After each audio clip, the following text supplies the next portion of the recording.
Audio Jungle.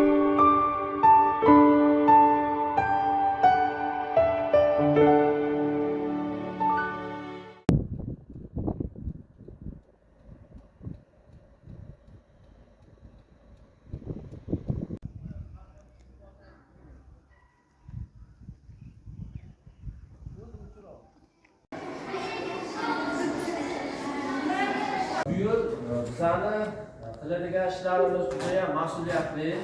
Chunki xabarimiz bor 2026-yilda yo'limiz bo'yicha xalqaro tadqiqotlarda O'zbekiston ham ishtirok etadi. Va bizning o'quvchilarimiz bu tadbirda ham qatnashadi va yaxshi natijalarga erishish kerak. Mana shu yaxshi natijaga erishishi faqatgina sizga bog'liq. Demak, hozir mana darslar davomida ustozlar sizlarga tushuntirib o'tdilar. Oldingi natijalarimizni va kelgusidagi rejalar haqida ma'lumotlar berdilar, to'g'rimi?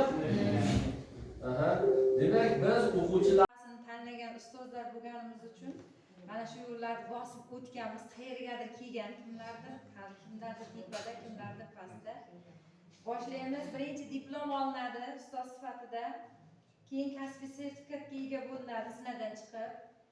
Albatta kitob o'qib, keyin ikkinchi toifa, keyin birinchi toifa, keyin oliy toifa.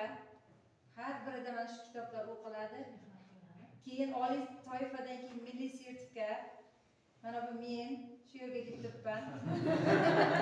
Mana sizlar ko'rsatyapsiz, maqsadga erishishda shu yo'lsizlik va to'g'ri yo'ldan, ya'ni bolalarni to'g'ri yo'ldan boshlashda, ularga to'g'ri yo'lni tanlashni biz o'rgatamiz va o'z yo'lini tanlagan o'quvchi mana nihol sifatida ko'rsatyapmiz. Katta bo'lganda talaba bo'ladi. Keyinchalik ta'lim davomida yaxshi o'qib, o'z ustida ishlagandan keyin mana kitobga mutaxassis, ya'ni maktabga kelgan o'qituvchi, ya'ni o'quvchi katta bo'lgandan keyin mana o'z yo'lini to'g'ri topdi va mutaxassis talabaga aylandi. Talabadan keyin maktabga ishladi. Maktabda birinchi mutaxassis qilamiz. Keyin o'quvchilarimizni o'z o'rnini topsa biz juda ham xursand bo'lamiz. Oxiri bu o'rganishlar natijasida